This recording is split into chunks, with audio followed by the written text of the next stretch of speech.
Si je vous racontais cette histoire, vous me traiteriez de menteur. Sérieusement, ça ne s'invente pas. Vraiment, ça ne s'invente pas. C'est aussi simple que ça. Environ 500 000 personnes se sont réunies aujourd'hui au parc du Golden Gate de San Francisco. Le père Patrick Peyton a attiré la plus grande foule de l'histoire de la ville. J'aimerais vous parler d'un homme admirable, le père Patrick Peyton. Father Patrick Peyton. I know a man who has dedicated his life to teaching others what prayer can do.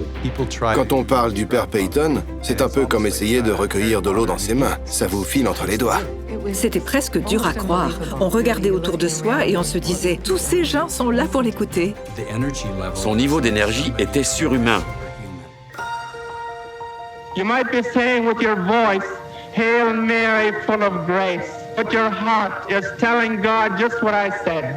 Dear God, I love you. Sa voix était tellement puissante que les gens pleuraient en l'écoutant. C'était fou de penser qu'un jeune homme de la paroisse fréquentait toutes ces vedettes du cinéma et qu'elles se démenaient tant pour lui.